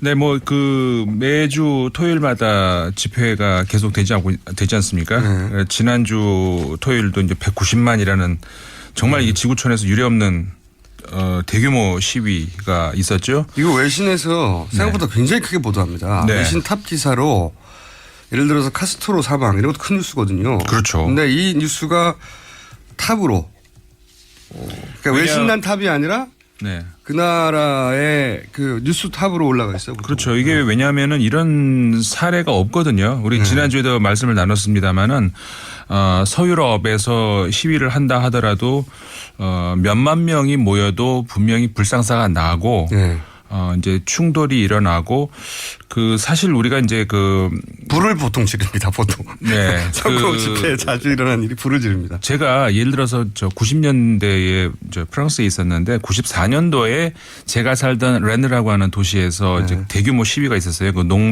어민들이 크게 이제 반발하면서 폭발했던 시위였는데 그때 이제 몇만 명의 어민들이 쇠파이프와 이렇게 구슬을 들고 쇠구슬을 던지고 쇠파이프를 휘두르면서 그 당시 이제 브르타뉴 지방의 의회에 불이 났습니다. 의회를 불질러 그러군요. 예. 그러면서 그게 굉장한 큰 어떤 문화재 손실이었거든요. 우리나라식으로 하자면은 지방 어디 전주에 있는 어떤 큰 이성계 태조 이성계가 이제 썼던 그게 불탔다는 이 정도 규모의 어떤 그리고 문화재가 손실이 많이 됐었어요. 근데 그 사건이 일어났을 때 조사받은 사람이 단 한 명이었고 그 사람이 누구였을까요? 시위 주동자가 아니었고요. 그 건물 관리인이었어요. 건물 관리를 제대로 못했다는 이유로. 그러면 근데 결국은 2년간의 이제 조사 끝에 그 사람들이 이제 무혐의 혐의로 풀려났는데 그 정도로 그러니까는 그 정도의 문화재의 손실을 입었지만 성난 어민들의 어떤 반응 이런 거에 대해서 묻지 않는다는 거거든요. 시위가 가진 이유가 뭐냐 그걸 따지는 거죠. 그렇죠. 네. 그리고 사람들이 그렇게 많이 모이면 의뢰 그런 불상사가 의도치 않게 일어날 수도 있다. 이렇게 그렇죠. 이제 그렇게 흔하다는 겁니다. 그러니까 시위가 일어나면 당연히 그런 불상사가 있는 걸로 너무 많으니까 사람들이 흥분했으니까. 네. 이번에도 지난주에도 190만 명이 모였는데 연행자 제로 0명이 아니었습니까? 부상자도 한 명 없었고 파손도 전혀 없었던 이건 당연히 외신들로서는 희한한 일이다 주목할 수밖에 없죠. 우리가 이제 그 소위 SNS 때문에 중동 지역에서 연쇄적으로 혁명이 일어났다. 그래서 뭐 이름을 많이 붙였잖아요. 그런 대부분의 혁명들이 대부분 또 큰 인명 살상이나 손실 함께 따라왔거든요. 그렇죠. 네. 근데 이거는 아마 세계사의 기록이 될 겁니다. 그러니까 이 촛불 시위라고 하는 것이 초 자체가 의미가 그렇지 않습니까? 초를 들고 우리가 폭력을 할 수는 없잖아요. 가만히 조용히 들고 있어야지. 그런 어떤 그 옛날부터 초가 보니까 역사가 굉장히 오래되는데 그 고대 로마 시대 때부터 이제 초 사용을 하면서 우리가 생일 때 촛불을 이렇게 훅 불어서 끄지 않습니까? 이게 이제 로마 시대 때부터 이제 가장들의 생일날 가장이 불던 어떤 그런 의식이었다 그래요. 근데 이제 초를 훅 부는 것이 왜 그랬냐면은 불어야 꺼지잖아요. 세게 불어야. 그 불 만큼 나는 아직까지 힘이 있다. 나는 아직 힘이 있다는 걸 보여주기 위해서 연장자가 이제 부는 거라고 그러는데 그러니까 촛불은 그렇게 이제 불어야 꺼지는 건데 또 이게 쓸데없는 말을 해가지고 더 불지른 국회의원 계시지 않습니까? 그것도 외신에 나왔어요. 외신에서 괜히 가만히 있었으면 더 좋았을 거를 더 불을 질렀다. 김진태 의원 말씀하시는 거예요? 네, 그렇죠. 네. 그런 얘기까지 외신에 나왔습니다. 김진태 의원이 외신을 타기는 쉽지 않은데 여기 외신을 탔군요. 네. 저기 소장님이 이 얘기를 하신 이유는 뭐냐면 우리는 이 집회가 왜 이렇게 이루어지는지도 잘 알고 그리고 그 의미도 잘 아는데 외국인들이 보기에는 그런 정도 대통령을 쫓아내려는 시도잖아요. 그렇죠. 그런 집회가 이렇게 열리는 게 너무 신기해서 네. 전 세계 외신들이 이 이야기를 많이 해요. 실제. 네. 보시면 이렇게 많은 사람이 모였는데 어떻게 이렇게 진행이 되지? 이건 우리끼리 자랑스러워서 해도 되고 세계사의 기록이 될 거라고 봅니다. 저는. 네. 캔들 혁명 뭐 이런 식으로. 네. 충분히 그렇게 될 것 같아요. 네. 알겠습니다. 다음 뉴스는 뭡니까? 카스트로 사망 사건 이제 우리나라 국내 뉴스에도 많이 나왔죠. 워낙 많이 보도가 됐기 때문에 뭐 간단하게 언급을 해드리겠습니다만은 지난 현지 시간으로 25일 사망을 했습니다. 그래서 향년 90세인데 뭐 워낙 오랜 기간 동안에 59년에 혁명을 했죠. 그래서 긴 시간 동안에 어떤 그 독재자 이런 그리고 이제 북한하고는 혈맹 관계였었죠.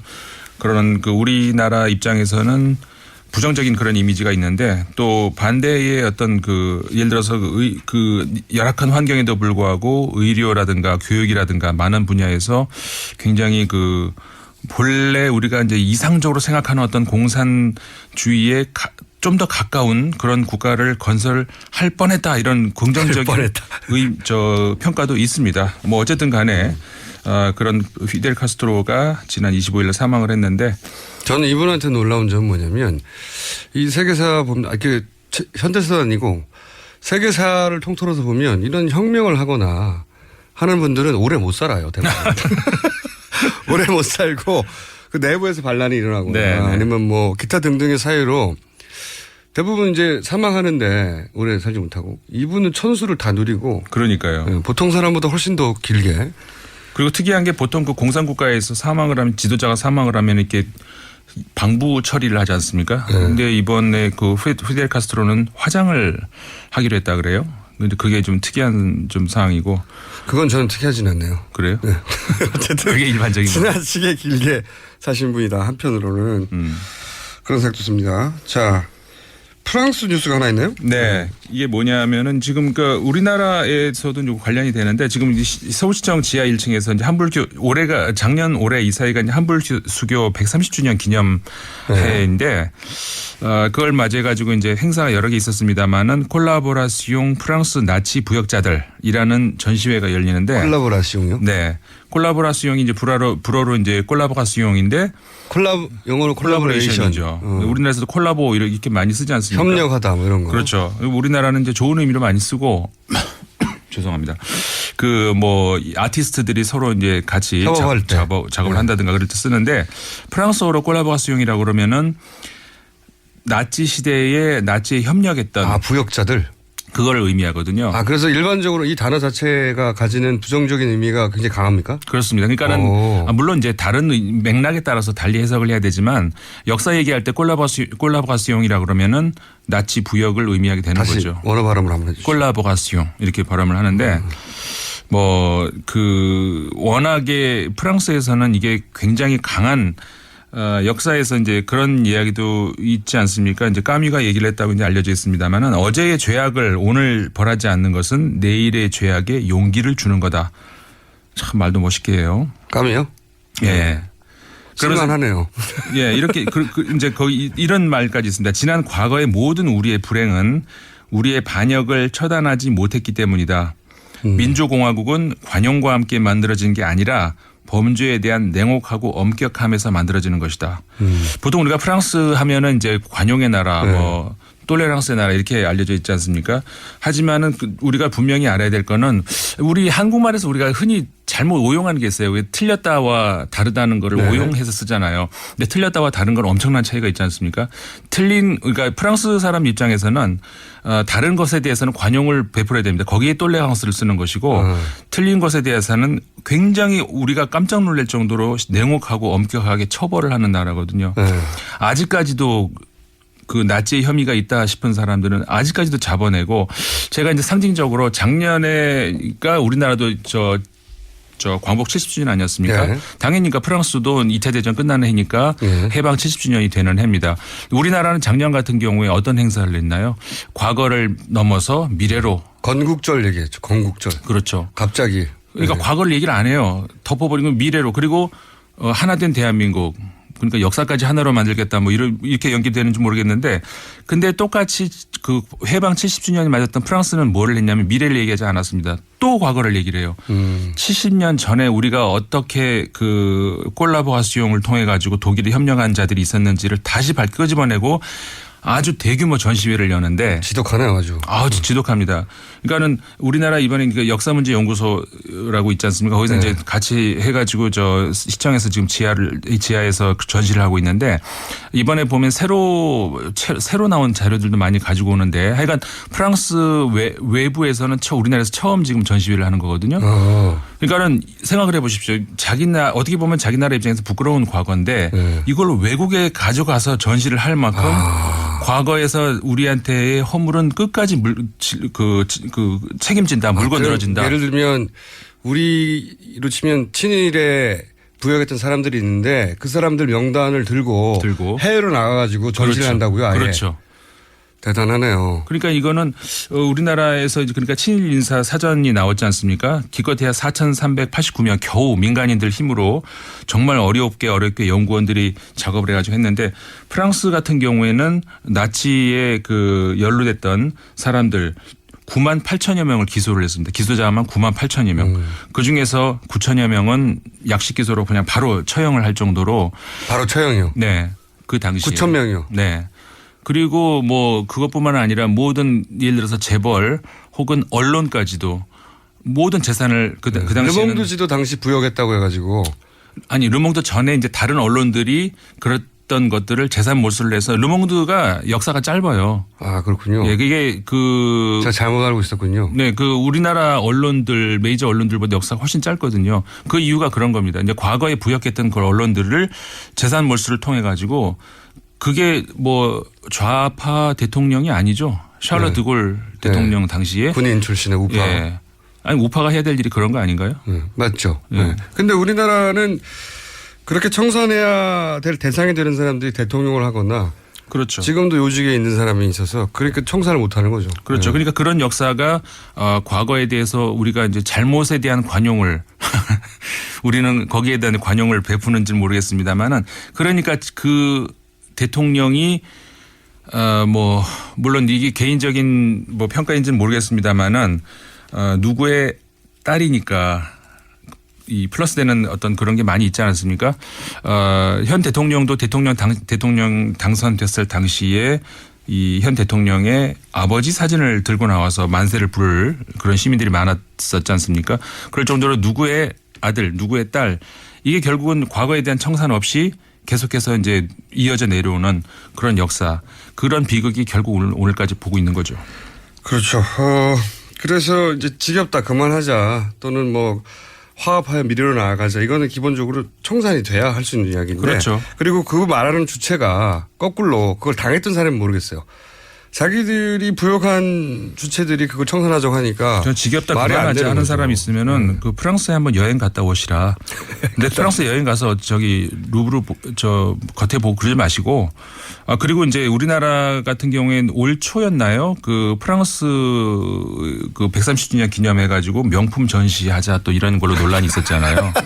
프랑스에서는 나치 부역자 전시하는데. 그러니까. 우리는 프랑스의 명품들을 전시 하자고 하고 이걸 자기들 나치 부역했던 것들을 우리나라 가져와서까지 전시를 하겠다는데 우리나라에서는 프랑스 명품을 가져다 전시를 하자 그러고 그리고 그 전시회에 대통령 PPL을 하겠다고 그러니까요. 제안서를 돌리고 있었다는 거 아닙니까? 이게 얼마나 천박합니까 정말. 과거 청산. 그래서 이번에 르몽드 디플로마티크에서도 특별판을 냈는데 그 일면 첫 기사를 그렇게 뽑았습니다. 민주주의의 완성은 부역 청산. 70년 지났는데 아직도 그 얘기를 하고 있는 거고. 네. 거의 다 한 줄 알았는데 아직도 하고 있습니다. 네. 자, 오늘 여기까지 하겠습니다. 소개말이 굉장히 긴데 그냥 짧게 하세요. 네, 임상훈 소장님이었습니다. 감사합니다. 네, 감사합니다.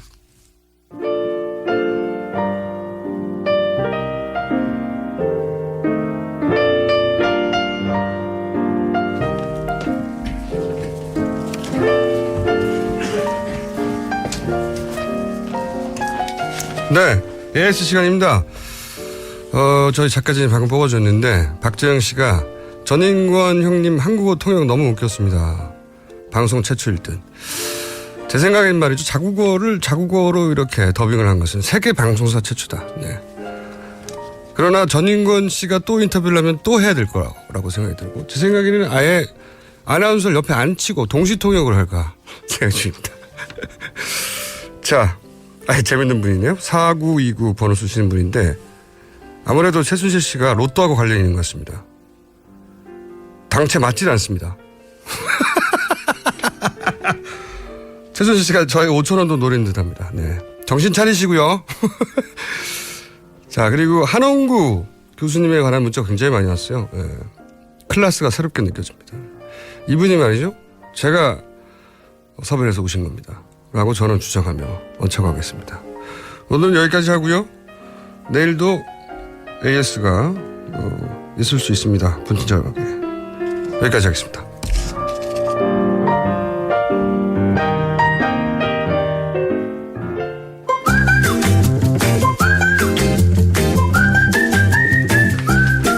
네, 바보 철학자죠. 네. 강신주 박사님 나오셨습니다. 안녕하세요. 네. 네.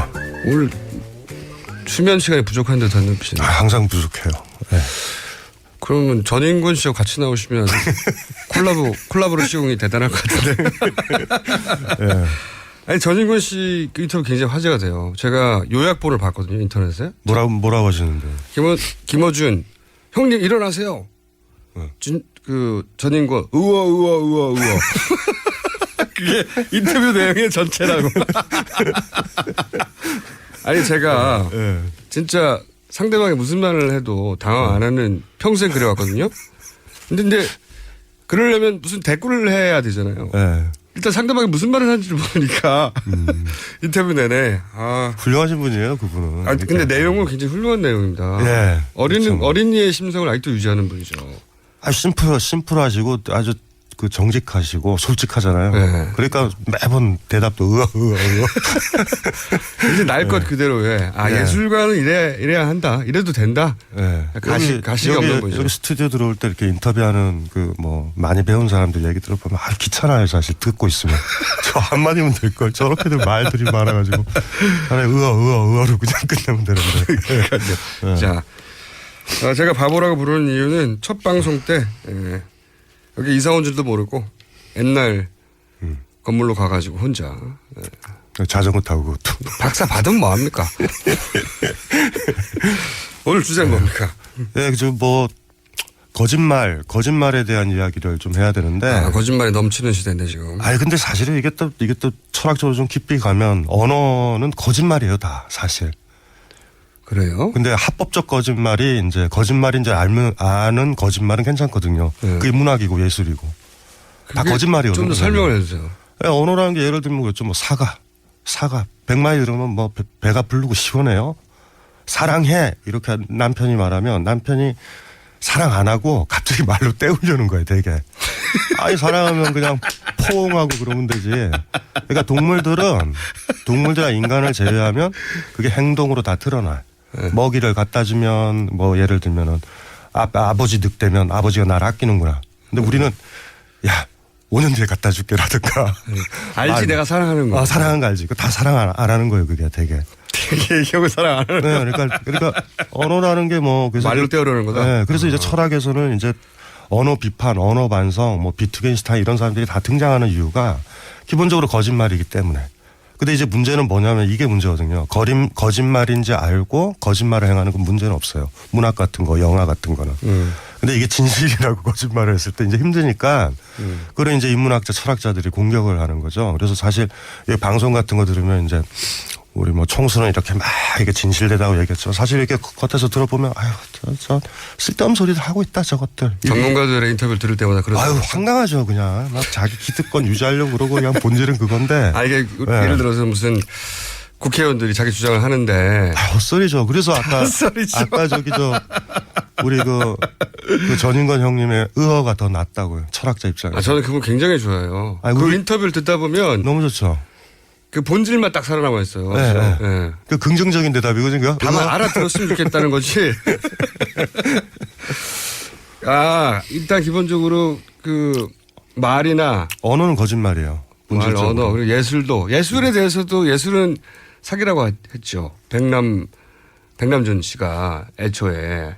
그러니까 어쨌든지 간에 인간이 참 재밌는 게 행동으로 하거나 직접적으로 하거나 기타 등등 이런 것들을 해야 되잖아요. 그런 걸 하면 아무 문제 없어요. 말이 없어요. 그러니까 우리가 연애 편지를 언제 많이 쓰냐면 연애가 안 될 때. 키스하고 포옹하고 이러면 안 해요. 그런 거. 우리는 안 되면 막 글 쓰고 말하고 떠들잖아요. 되게. 그러니까 이제 문제는. 박사님도 그러시죠? 저도 그렇죠. 당연히. 본인도. 네. 그래서 옛날에 불교에서만 하더라도 스님들이 무건수행하는 게 이유가 있어요. 거짓말 많이 하거든요, 스님들도. 결혼도 안 했는데 막 가정상담해요. 뭘 한다고. 그러니까 무건수행 같은 것들이 사실 필요하고 근데 전반적으로 지금 우리의 가장 큰 문제는 그런 거죠. 이제 진짜 중요한 거죠. 사회 지도자들이 거짓말을 한다는 거 이거 진짜 심각한 문제거든요. 예전에는 그거를 자기들의 힘으로 혹은 자기들이 동원할 수 있는 기관과 언론으로 덮을 수가 있었거든요. 지금은 이게 이제 다 들통이 난 거죠, 사실은. 그리고 들통이 나는 속도가 엄청나게 빨라졌어요. 어제 말한 게 내일 들통이 나고 신속하게 시리즈로. 네, 그러니까 지금 우리가 가장 이제 심각한 게 그런 건데 이게 진짜 제가 싫어하는 철학자인데 주희 같은 사람, 주자학. 주자학이요? 주자학 있잖아요, 주자학. 조선조를 지배했던 주희라는 사람을 이제 종교의 어느 나라 사람입니까? 중국 사람이죠. 중국 사람 왜 싫어하세요?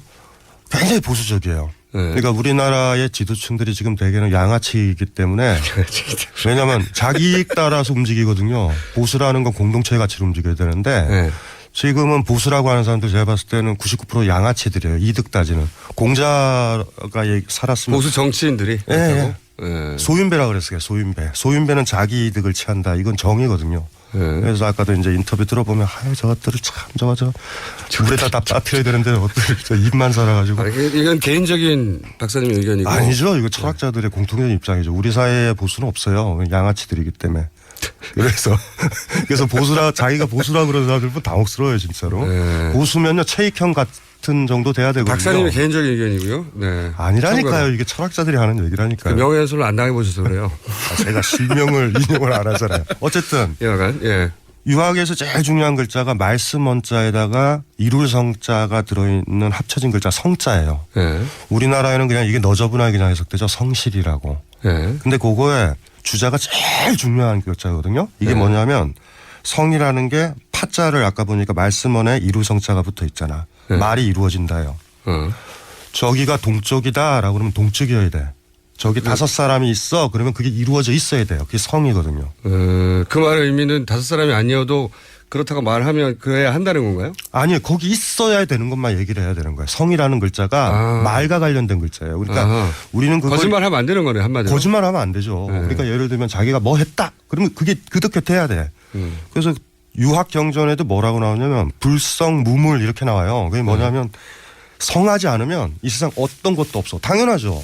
저 동쪽에 있다 그러는데 동쪽에 없으니까 없고 그 말한 사람도 허당이니까 없고 다 없어져요. 세계가. 그래서 지금 이제 우리 사회 현재 같은 경우는 이제 최고 지도자서부터 전반적으로 지금 거짓말이 난무하잖아요. 그 진실의 그룹이 지금 시민들밖에 없고 막 정치권들이나 이런 사람들 보면은 말들이 거짓말들 하고 있어요. 지금.